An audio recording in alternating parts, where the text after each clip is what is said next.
सारी ठप कर दी थी। जोबन में उपस्थित मेरे बहनों और भाइयों, अगर अलीराजपुर जिले में जोबन के आसपास सड़कों का जाल बिछाया तो भारतीय जनता पार्टी की सरकार ने बिछाया। गांव गांव सड़कों का जाल, जब पहले कांग्रेस की सरकार थी कभी थी क्या सड़कों का आता पता नहीं, बिजली मिलती नहीं थी, आने जाने के रास्ते नहीं थे, और केवल सड़कें नहीं, अलीराजपुर जिले में नर्मदा जी के पानी को लाने की मांग उठी। मैं सब जगह की बात नहीं करता, लेकिन दोनों सिंचाई योजना मंजूर करके अलीराजपुर के गांवों में सिंचाई के लिए भी पानी देने का काम अगर किया तो मामा ने भारतीय जनता पार्टी की सरकार ने किया।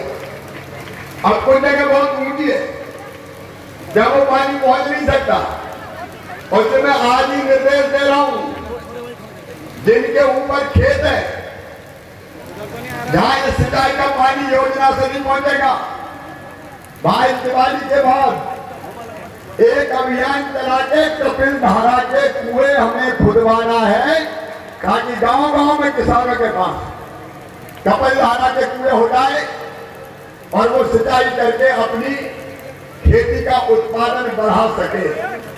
खेती के मामले में एक बात मेरे ध्यान में आई है, मुझे यह पता चला है कि कई परिवारों में बंटवारे होना है, नामांतरण होना है, लेकिन कई वर्षों से बंटवारे नामांतरण नहीं हुए।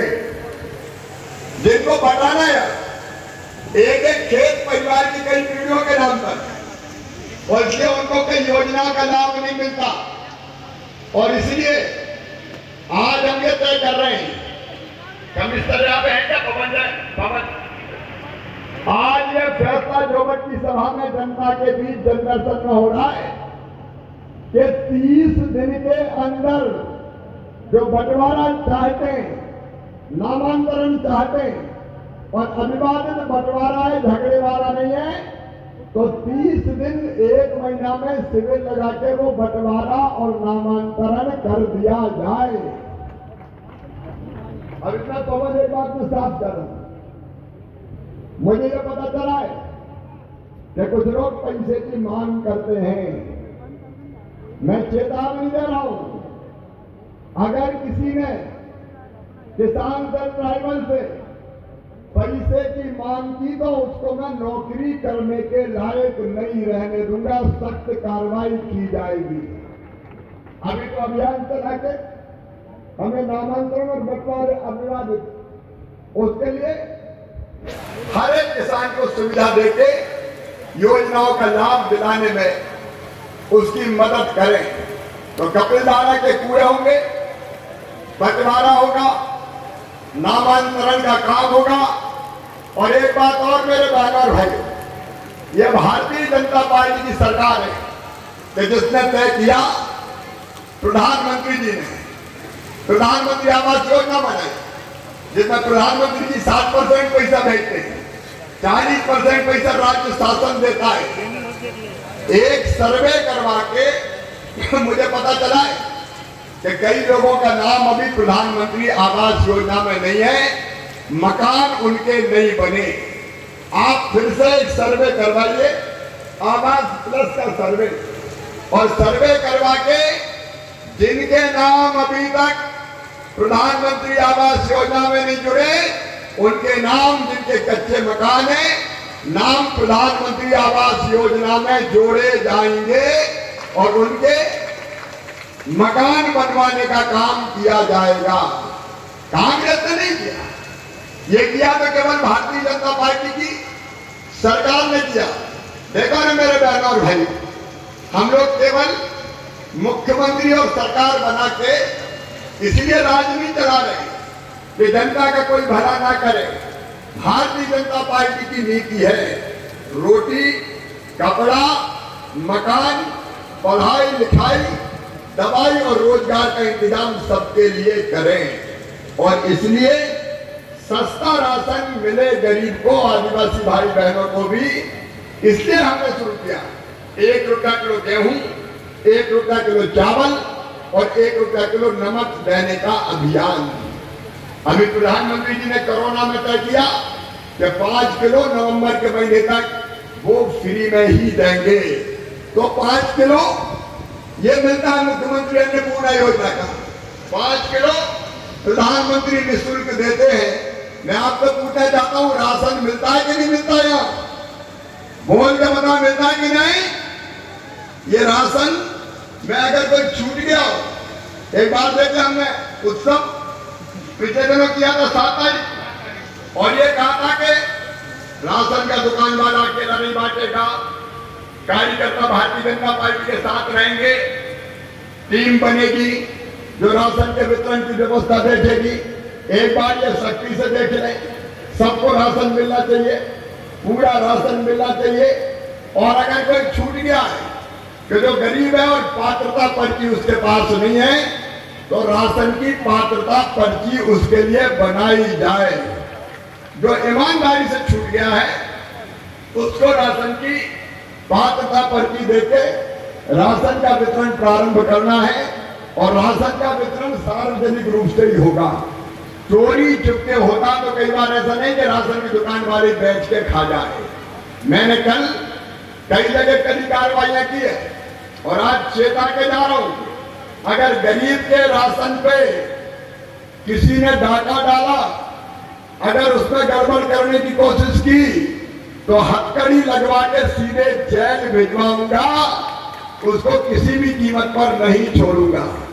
ये पात्रता पर्ची जहां बच गई है, वहां पात्रता पर्ची बनाने का अभियान भी चलाया जाए। प्रधानमंत्री आवास की बात मैंने कही है। मैं अपने भांजे भांजियों से, बेटा बेटियों से कहना चाहता हूं, 2 साल से पढ़ाई बंद है, ढंग से स्कूल खुले नहीं। अब कोरोना हमारे यहाँ कंट्रोल में है, लेकिन सावधान रहना है, टीका जरूर लगवाना है। कोरोना से बचाव का वही सबसे प्रभावी उपाय है। मैं जोवट में दीदियां भी बैठी है, भाई भी बैठे हैं, उनसे पूछना चाहता हूं, कोरोना का टीका लगवाया क्या? जिन्हें लगवाया वो हाथ ऊपर उठाओ, जिन्हें टीका लगवा लिया वो हाथ ऊपर उठाओ। अभी कई हाथ उठे हैं, लेकिन मुझे लग रहा है कई लोग बचे हुए। और जो 17 तारीख को प्रधानमंत्री जी के जन्मदिन पर फिर वैक्सीनेशन अभियान चलेगा। भारतीय जनता पार्टी के कार्यकर्ता भी जुटे, जो लोग बच गए उनको समझाएं, टीका केंद्र तक लेके आए, निमंत्रण दें और उनको वैक्सीन लगवाएं, क्योंकि वैक्सीन से ही हमारी जिंदगी सुरक्षित होगी। लेकिन कोरोना को कंट्रोल करने के बाद अब पढ़ाई लिखाई शुरू करना है। 20 तारीख से हमने प्राइमरी स्कूल भी खोलने का फैसला किया है। मेरे बेटा बेटियों, भारतीय जनता पार्टी की सरकार ने, मैंने मुख्यमंत्री रहते हुए जितने स्कूल खोले, आश्रम शालाएं खोली, छात्रावास खोले, कभी कांग्रेस ने 50 साल में नहीं खोले। हमने अपने बच्चों की इस कारण से पढ़ाने का काम किया। आश्रम शालाएं छात्रावासों में ठीक से पढ़ाई कर सके, इसका इंतजाम हमने किया। बेटियां दूसरे गांव जा सके, इसे साइकिलें दी, यूनिफॉर्म देने का काम किया। कांग्रेस ने तो संबल योजना तक बंद कर दी थी। आज मैं फिर कहना चाहता हूं, जोवट वालों, संबल योजना हमने फिर से प्रारंभ कर दी है। और उसमें सबसे पहले बेटा बेटियों के फीस भराने का प्रावधान है। और वे जितने बच्चे जोवट के हो, अलीराजपुर के हो, आज मामा फिर से ये कह के जा रहा है कि तुम तो मेहनत से और ईमानदारी से पढ़ना। अगर अपनी प्रतिभा और टैलेंट के बल पर तुम्हारा एडमिशन मेडिकल कॉलेज में, सिविल इंजीनियरिंग कॉलेज में, IIT में, कहीं भी बड़े शिक्षण संस्थान में होता है जहाँ फीस 7-8 लाख रुपया साल भी लगती है, तो चिंता मत करना, तुम्हारी फीस तुम्हारी मम्मी पापा नहीं, मामा भरवाएगा। भारतीय जनता पार्टी की सरकार भरवाएगी। पढ़ाई का माहौल एक बार फिर शुरू होना चाहिए, ताकि हमारे बच्चे पढ़ के अपनी योग्यता के आधार पर बड़े बड़े पदों पर पहुंचे। मैं जिला प्रशासन को यह भी निर्देश दे रहा हूं कि नीट की जो परीक्षाएं होती है, जेईई मेंस के जो एग्जाम्स होते हैं, उनके लिए हमको जोवट के अलीराजपुर के बच्चों को तैयार करना है और जो उनको ट्रेनिंग दी जाए, प्रशिक्षण दिया जाए, ताकि उनका सिलेक्शन इन बड़ी प्रतियोगी परीक्षाओं में ढंग से किया जा सके।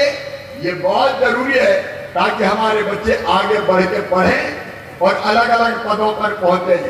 और एक बात और, आने वाले कुछ महीनों में लगभग 1 लाख सरकारी पदों पर भर्ती होनी है।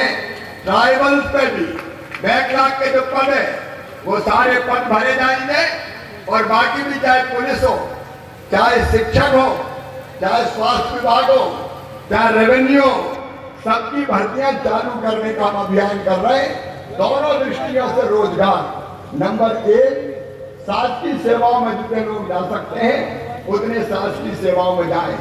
नंबर 2, प्राइवेट सेक्टर में बायरा जैसे प्रोजेक्ट शुरू करके और उसके साथ साथ प्राइवेट कंपनियों में भी रोजगार दिला के, रोजगार मेले लगा के हम रोजगार देने का काम करेंगे ताकि बच्चों को रोजगार मिल सके। एक बात और, लंबी बात नहीं करूंगा क्योंकि कई कार्यक्रम आ जाए। एक बात और, कोरोना में प्रधानमंत्री जी ने एक योजना बनाई, आयुष्मान भारत योजना। आयुष्मान कार्ड बनने, कई के आयुष्मान कार्ड बन गए। आयुष्मान भारत योजना में भी केंद्र सरकार का पैसा भी है और 40% राज्य सरकार भी देती है। ये आयुष्मान कार्ड का फायदा ये होगा कि हमारे बच्चे या हम में से कोई बीमार होगा तो सरकारी अस्पताल में तो इलाज निःशुल्क होगा ही, लेकिन उसके साथ साथ चिन्हित प्राइवेट अस्पताल में भी 5 लाख रुपए तक के इलाज हमको साल में फ्री में मिलेगा। 5 लाख रुपए तक का इलाज। हार्ट की बीमारी हो जाए, किडनी खराब हो जाए, लीवर की बीमारी हो जाए और कोई बड़ी बीमारी में फंस जाए तो गरीब आदमी कहाँ जाएगा, आम इंसान कहाँ जाएगा? तो उनके इलाज की संपूर्ण व्यवस्था की जाएगी। आयुष्मान कार्ड कितने बने जिले में अभी? एक बार चेक करवा लो। और भारतीय जनता पार्टी के कार्यकर्ताओं की ड्यूटी है भैया, घर घर जाके देखो, कोई के नहीं बने तो बनवाओ। ये अपनी ड्यूटी है, अपन जाके बनवाए।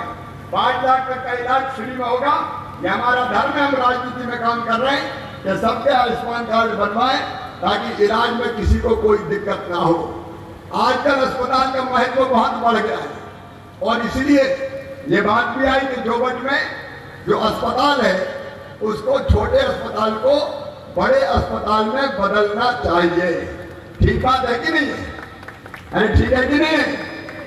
और जो जोबट के अस्पताल को सिविल अस्पताल 100 बिस्तर के रूप में परिवर्तित किया जाएगा और लगभग 13 करोड़ रुपए की राशि उसके लिए मैं स्वीकृत कर रहा हूं। अभी बात स्टेडियम की आई थी, मैंने घोषणा कर दी कि स्टेडियम बनेगा। स्टेडियम बनाने में लगभग 5 करोड़ रुपया खर्चा होंगे। यहाँ शानदार स्टेडियम बनाया जाएगा। लेकिन जब भी हम आते हैं ना तो हमको तीर कमान भेंट किया जाता है और इसलिए हम ये भी तय कर रहे हैं कि स्टेडियम तो सब खेलों के लिए बनेगा, लेकिन तीरंदाजी के लिए आर्चरी जिसको अंग्रेजी में कहते हैं, उसका भी यहाँ विशेष रूप से प्रावधान किया जाएगा ताकि हमारी एक बेटी शूटर है जैसे ही वैसे तीरंदाज भी निकले, आर्चरी में भी हमारे बच्चे निकले और देश और दुनिया में चमत्कार करने का काम करें। 8 छात्रावास यहाँ खोले जाएंगे जिले में, जिनमें से प्रत्येक छात्रावास में 3-3 करोड़ रुपया हम खर्चा करेंगे